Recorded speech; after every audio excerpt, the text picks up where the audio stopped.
636 योग प्राप्त करने के लिए एपी 9, 17, 25 के लिए कितने पद लेने चाहिए? वीडियो को यहाँ पे पॉज करें और सवाल खुद ट्राई करें। आइए सॉल्यूशन देखते हैं। इस एपी में ए 9 है, डी है 17 - 9 = 8। मान लीजिए कि पदों की संख्या n है और हमको सम की वैल्यू 636 दी हुई है। चूंकि Sn बराबर n/2 into 2a + n-1 into D होता है, तो हम इस इक्वेशन में सबकी वैल्यू रख सकते हैं और हमारे पास n के लिए ये इक्वेशन आ जाती है। हमने पिछले अध्याय में द्विघात समीकरण के गुणनखंडन के बारे में पढ़ा था। हम वह विधि यहाँ पे लगाते हैं और n का मान ज्ञात करने का प्रयास करते हैं। तो हमारे पास आता है n बराबर -53/4 या फिर n बराबर 12। अब n ऋणात्मक नहीं हो सकता, इसलिए n का मान 12 होगा। अतः हम कह सकते हैं कि एपी के प्रथम 12 पदों का योग 636 होगा। इसको अपनी कॉपी में नोट कर लें। एक और प्रश्न देखते हैं। यदि किसी एपी के प्रथम n पदों का योग 4n - n² है, तो इसका प्रथम पद क्या है, प्रथम 2 पदों का योग क्या है, दूसरा पद क्या है, तीसरा, 10वां और nवां पद क्या है? वीडियो को यहाँ पे पॉज करें और सवाल खुद ट्राई करें। आइए सॉल्यूशन देखते हैं। हमें पता है कि Sn बराबर 4n - n² है।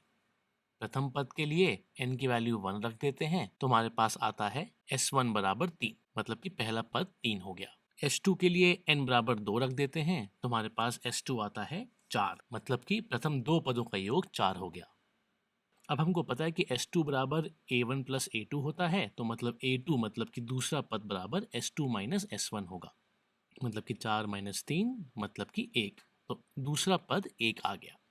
तीसरा पद निकालने के लिए पहला पद 3 है और दूसरा पद 1 है, तो मतलब कि D या फिर कॉमन डिफरेंस की वैल्यू हो गई -2। तो इससे हम तीसरा पद निकाल सकते हैं, जो कि हमारे पास आएगा -1।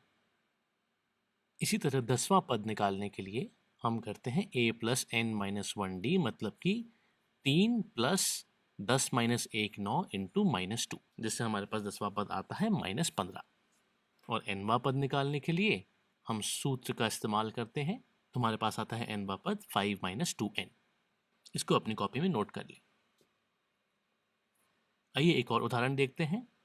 केंद्र A से प्रारंभ करते हुए बारी बारी से केंद्रों A और B को लेते हुए त्रिज्याओं 0.5 सेंटीमीटर, 1 सेंटीमीटर, 1.5 सेंटीमीटर और 2 सेंटीमीटर वाले उत्तरोत्तर आर्धवृत्तों को खींचकर एक सर्पिल बनाया गया है, जैसा कि आकृति में दर्शाया गया है।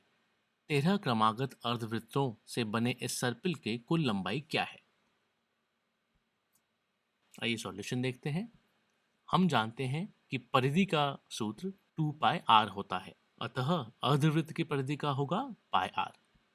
तो सबसे पहले हम पहले अर्धवृत्त की परिधि निकालेंगे, जो कि आएगी पाई इंटू 0.5, जो कि होता है π/2। दूसरे की निकालेंगे तो वो आएगी पाई इंटू 1, मतलब कि पाई। इसी तरह तीसरे की निकालेंगे तो वो आएगा पाई इंटू 1.5, मतलब कि 3π/2। यहाँ पर हम देख सकते हैं कि अर्धवृत्तों की परिधि एक समांतर श्रेणी बना रही है, जिसका कॉमन डिफरेंस या d है π/2। अब अगर ये AP बन रहा है तो हम इसका योग निकाल सकते हैं।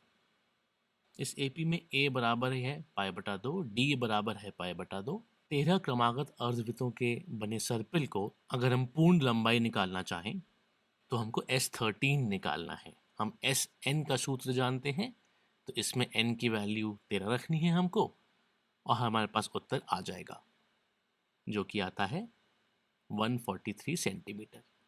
यही है हमारा उत्तर। इसको अपनी कॉपी में नोट कर लें।